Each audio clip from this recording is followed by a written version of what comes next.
Otakus in the early 2000s versus otakus now. Hello people from all around the globe. This is your weekly dose of weeaboo. Well, I guess this is my first official video, and I really hope you guys like my cringeworthy introduction video. Too many videos? Can't help it, bro. Don't worry, I might make a new one if I feel like it. As of now, deal with it. So, if you're any average Joe who's been watching anime from the early 2000s, you guys probably know what I'm going to talk about. Yes, this is exactly what you think I'll be talking about.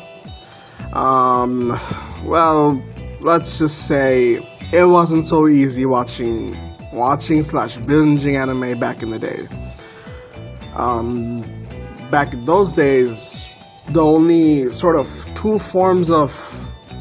methods of watching / binging anime was DVDs and cable. I know most of you guys don't have any idea about DVDs. Well, here's the thing about cable. Cable back then was also really expensive, sort of hard to get. But I guess people who have watched anime back in the day already had cable, because if you didn't have cable, you probably don't have any idea what anime is anyways. You guys probably do, but you guys missed out on that golden era. Anyways, as I was saying, DVDs and cables were only the two forms of platforms where you could watch / binge anime. And well, for cable though, even if you did have cable, you couldn't binge the show because they would have like a lot of anime playing in a single day, and like only 1 or 2 episodes per anime or something like that, if I remember correctly, because it's been a long time for me. And as for DVDs, yeah, you could binge anime through DVDs, but DVDs has their own problem. Number one, DVDs were expensive. DVDs were really expensive, especially in my part of the world, where it would cost like roughly $2 per DVD. Back in the mid 2005s and 10s, $2 for a DVD was actually really expensive. Believe me when I say that.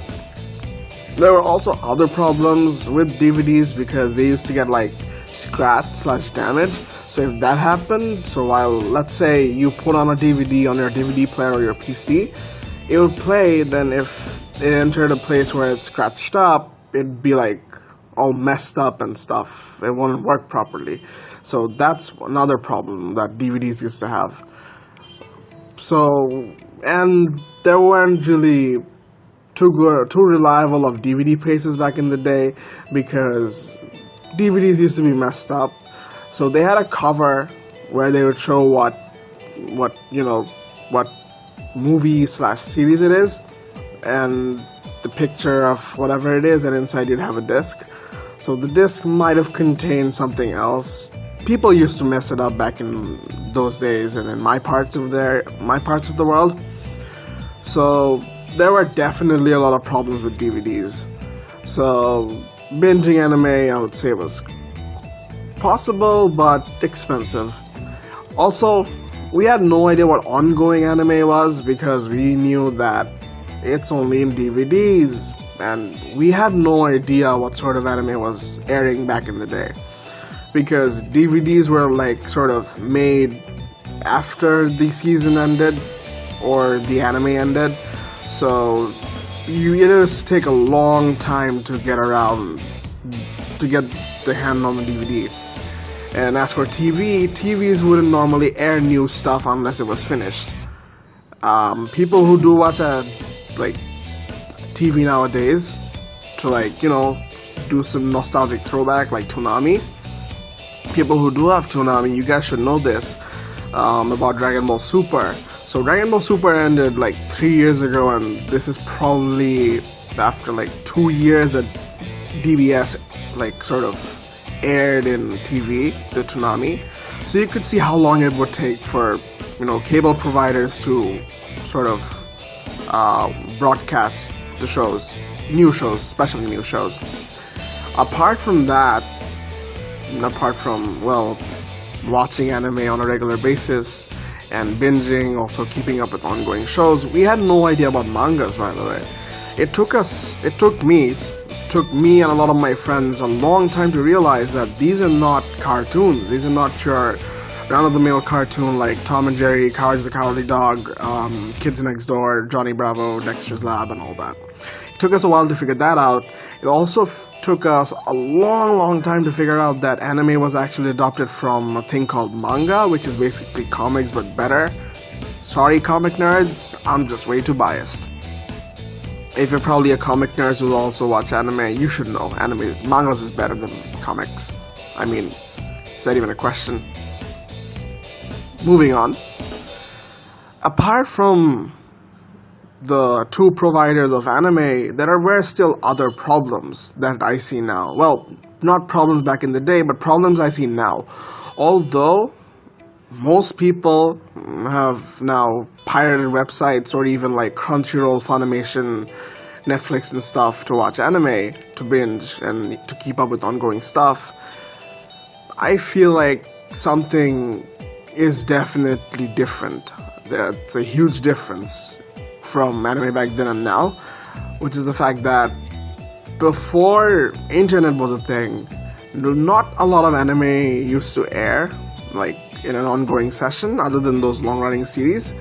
So you used to have something like around 10 to 12 or maybe 20 at max anime airing at the same time.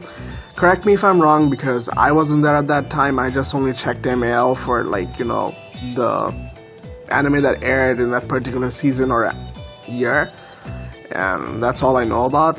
So please correct me if I'm wrong. I'm not a genius. I do not know every single information there is to know about anime back then, so I hope you guys will forgive my mistakes. But as I was saying, it was relatively low, but one thing that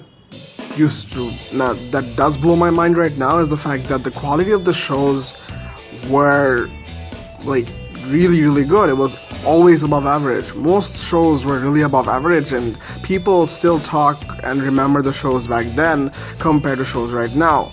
Although you do get like 50 to, I don't know, 25 to 50 shows per season or something like that. Or let's say in a year you get somewhere around 200 shows. Most of the shows just get thrown on the rug because they're just subpar or maybe below average. Like, the most you'll see is like 5 to 6 anime at max being talked about in a particular season, and that's the best it gets. And even after that, when the season moves on, we move on to a new year or maybe a couple of years in the future, most shows 2 years ago are not even remembered. Like, Tokyo Ghoul used to be such a major thing when it aired. Second season was a bust, then they did some rework. I don't know what happened, it sucks ass. Read the manga. But now if I bring up Tokyo Ghoul, people would be like, oh, that was a thing. I forgot about that. So that's how the anime industry is nowadays. Although you get a variety of shows, the quality of the shows are not exactly your really good shows. So that's another difference that people nowadays face. Especially, I can relate to it a little bit because I used to keep up with ongoing animes back in like 2015, 2016. Those were also pretty decent, but that's exactly when the shows started deteriorating, although the quantity was really high. So that's what I mean when I say difference of otakus now versus then. And the fact that, well, anime nowadays doesn't give you too much nostalgia, to be honest. I feel like all those 2000s shonen anime gives you a lot more nostalgia than shows right now, even though they're shonen. A lot of them feels like, okay, this is your another shonen anime where people fight demons, characters fight, play sports, isekai world, etc. But you know what I'm talking about. When I revisit all those shows like Hajime no Ippo, Dragon Ball Z, Bleach, although they have like really bad pacing, Naruto even, although they have like really horrible pacing, it feels nostalgic because it's got that sense, it's got that vibe of early 2000s anime, which most anime doesn't have, to be honest. Look, I'm not bad mouthing anime nowadays. I know there are still good animes coming out that people remember by heart, but the thing is, it's really forgettable, especially nowadays where people have really bad attention span, like I do. I know most of you don't lie. So it's really hard to remember like average shows when shows aren't even that great, and having nostalgia from watching an anime / an episode is really hard to get if you watch anime nowadays. But back then, there used to be long-running shows, there used to be like, short shows, which are now even greater because it's like, wow, good anime back then versus good anime now has a lot of difference. And the fact that the quality deteriorated over time doesn't really make sense, but does make sense at the same time. You can maintain both, I know that, but I don't know, there's just this huge difference that I feel every time I compare anime from then and now. And that's exactly what I wanted to highlight. I mean, I know we haven't brought easier time to sort of get access to all the anime we want, all the manga we want, but nowadays the anime is just not on par with anime shows back then, although the shows are like mediocre. So that's exactly what I wanted to say, and I just wanted to sort of, take you guys back to those times when we used to buy a DVD and then used to brag to all of our friends that, hey, I got the new season of One Piece, or I got the new season of Naruto, and stuff like that. It used to be such a great time. It was hard, but every time we did get it, it was full of excitement, full of fun. And we also didn't have that instant gratification thing where we could do whatever the hell we wanted, but we had to wait patiently for new stuff to come out or get our hands on new DVD players or DVDs, because we needed pocket money for that, and asking our parents for the money and stuff, telling them to buy it for us. It used to take a long time. We used to have a lot of patience, I guess, but now the world's just changed a lot. And thinking back, a lot has changed. We've changed, the society, the culture, the industry have changed. Maybe for better or for worse, but I just wanted to reminisce over the good old times and also sort of give you newborns the idea that things weren't so simple, things weren't so easy back then, and you guys got it a lot easier. It's just a punch in your face to teach you, to show you, not teach, what am I talking about? I'm just another otaku. But just, show you what the world was like back then. And I really hope you guys enjoyed my ramble on comparing stuff. Maybe I've said the same thing twice, maybe I didn't, I don't know. I just speak on top of my head, whatever comes in mind. I really hope you guys liked my first video, the official video, and I hope you guys will enjoy more. Hope to see you guys next time. See ya.